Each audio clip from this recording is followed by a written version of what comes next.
DNME കാർട്ടൂൺസിൻ്റെ എല്ലാ കൂട്ടുകാർക്കും basic English ഗ്രാമറിൻ്റെ 3ാമത്തെ ക്ലാസ്സിലേക്ക് സ്വാഗതം. അപ്പൂസേ, നമ്മുടെ കഴിഞ്ഞ 2 ക്ലാസ്സുകളിൽ നമ്മൾ എന്തൊക്കെ പഠിച്ചു? ഒന്ന്, നമ്മൾ സബ്ജക്റ്റ് എന്താണെന്ന് പഠിച്ചു. മോളൂസേ, 2ാമത്തെ ക്ലാസ്സിൽ നമ്മൾ എന്താ പഠിച്ചേ? രണ്ടാമത്തെ ക്ലാസ്സിൽ നമ്മൾ ഓക്സിലറി വെർബ്സും അതിന്റെ മലയാളം അർത്ഥവും പഠിച്ചു. Very good. നമ്മൾ ഇന്നത്തെ ക്ലാസ്സിൽ പഠിക്കാൻ പോകുന്നത് ഓക്സിലറിക്ക് ശേഷം വരുന്ന വേർബിനെ കുറിച്ചിട്ടാണ്. നമ്മുടെ ഇന്നത്തെ ക്ലാസ്സിലെ പുതിയ ആളോടാണ്. വേർബ്സ് എന്താണെന്നറിയോ? നമുക്ക് കുറച്ച് പഠിച്ചാൽ പോരാ, നമുക്ക് അതിനെക്കുറിച്ച് വ്യക്തമായിട്ട് പഠിക്കണം. അങ്കിള് പറഞ്ഞു തന്നാ മതി, നമ്മൾ പഠിച്ചോളാം അങ്കിളെ. ശരി, ഞാൻ തന്നെ പറഞ്ഞു തരാം. വേർബ്സ് എന്ന് പറഞ്ഞാൽ മലയാളത്തിൽ ക്രിയ എന്നാണ് അർത്ഥം. അതായത് പ്രവൃത്തി ചെയ്യുന്നതിനെയാണ് ക്രിയ എന്ന് പറയുന്നത്. നമുക്ക് കുറച്ചുകൂടി മനസ്സിലാക്കാൻ നമുക്ക് ഈ സെന്റൻസിലൊന്ന് ശ്രദ്ധിച്ചാലോ. They are playing cricket. അവർ ക്രിക്കറ്റ് കളിച്ചു കൊണ്ടിരിക്കുകയാണ്. അതായത് കളിച്ചു കൊണ്ടിരിക്കുകയാണ് എന്നുള്ളതാണ് ഇവിടുത്തെ വേർബ്.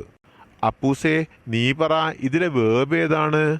വേർബ് എന്ന് പറയുന്നത് പ്ലേയിങ് അല്ലേ അങ്കിളെ? ശരി, ഇവിടെ പ്ലേയിങ് എന്നാണ് ഉള്ളത്. പ്ലേ എന്നുള്ളതാണ് വേർബ്. പ്ലേയിങ് എന്ന് പറയുന്നത് അതിൻ്റെ ING ഫോമാണ്. അപ്പോൾ ഞാൻ നിങ്ങളോട് ഒരു ചോദ്യം ചോദിക്കട്ടെ?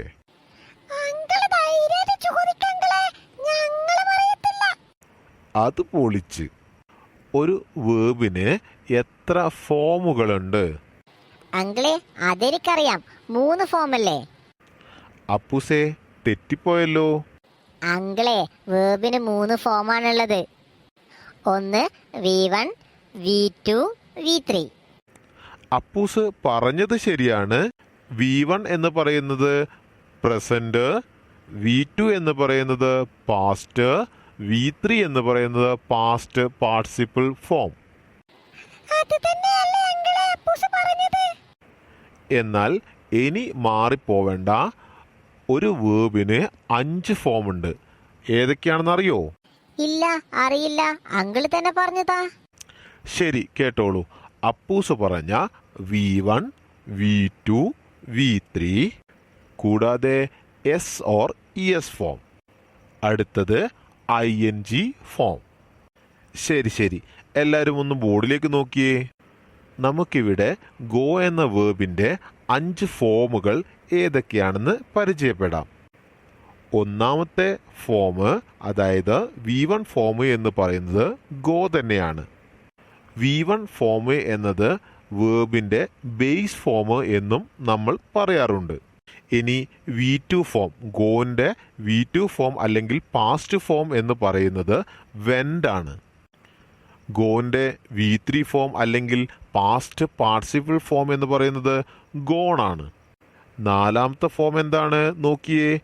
ഗോസ്. അതായത് ഗോയുടെ S or ES ഫോമാണ് ഗോസ് എന്ന് പറയുന്നത്.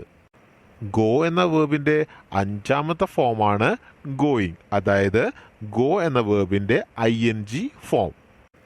ഇന്നത്തെ ക്ലാസ്സിൽ അധികമൊന്നും പറയുന്നില്ല കേട്ടോ. ഇന്നത്തെ ക്ലാസ്സിൻ്റെ പ്രധാന ലക്ഷ്യം വേർബിൻ്റെ 5 ഫോമുകൾ ഏതൊക്കെയാണെന്ന് നിങ്ങളെ പരിചയപ്പെടുത്തുക എന്നുള്ളത് മാത്രമായിരുന്നു. അപ്പൊ അങ്കിളെ, ഈ ഫോമുകളൊക്കെ നമുക്ക് എവിടുന്നാ കിട്ടുക? നല്ലൊരു ചോദ്യം തന്നെ. ഇത് നമുക്ക് ഗൂഗിൾ ചെയ്താൽ കിട്ടാവുന്നതേ ഉള്ളൂ. ഗൂഗിളിൽ പോയിട്ട് 5 forms of verbs and it's Malayalam meaning എന്ന് സെർച്ച് ചെയ്താൽ മതി. ഇന്നത്തെ ക്ലാസ് എല്ലാവർക്കും ഇഷ്ടമായോ? ദിവസം കൂടുന്തോറും ആളുകളുടെ എണ്ണം കൂടിക്കൂടി വരുന്നുണ്ടല്ലേ അപ്പൂസേ? അതെ അങ്കിളെ, എല്ലാവർക്കും ക്ലാസ്സുകൾ ഇഷ്ടാവുന്നുണ്ട്.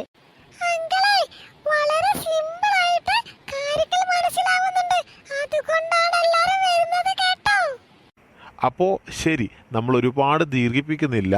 ഇന്നത്തെ ക്ലാസ് ഇത്ര മാത്രം. അടുത്ത ക്ലാസ്സിൽ വരുമ്പോഴത്തേക്കും എല്ലാവരും ഇത് പഠിച്ചിട്ട് വേണം വരാൻ, കേട്ടോ? അങ്കിളെ എല്ലാ ക്ലാസ് കഴിയുമ്പോഴത്തേക്കും ഇതൊക്കെ പഠിച്ചങ്കിളെ. കഴിഞ്ഞ 2 ക്ലാസ് പോലെയല്ല വേർബിൻ്റെ ക്ലാസ്. വേർബ് നിങ്ങൾ ഗൂഗിൾ ചെയ്ത് തന്നെ പഠിക്കണം. എങ്കിലേ നിങ്ങൾക്ക് കൂടുതൽ വേർബുകളെ പരിചയപ്പെടാനും അതിൻ്റെ അർത്ഥങ്ങൾ മനസ്സിലാക്കാനും അതിൻ്റെ 5 ഫോമുകൾ ഏതൊക്കെയാണെന്ന് മനസ്സിലാക്കാനും കഴിയൂ.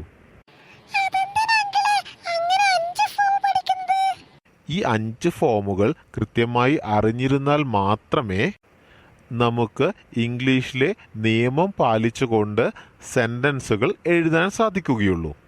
അപ്പോൾ എല്ലാവരോടും ഒരിക്കൽ കൂടി പറയുകയാണ്, നമ്മുടെ ക്ലാസ് ഇഷ്ടപ്പെട്ടു എങ്കിൽ തീർച്ചയായും സബ്സ്ക്രൈബ് ചെയ്യണം, കേട്ടോ? അങ്കിളെ ലൈക്ക് ചെയ്യാനും കമന്റ് ചെയ്യാനും കൂടി പറയ് കേട്ടോ.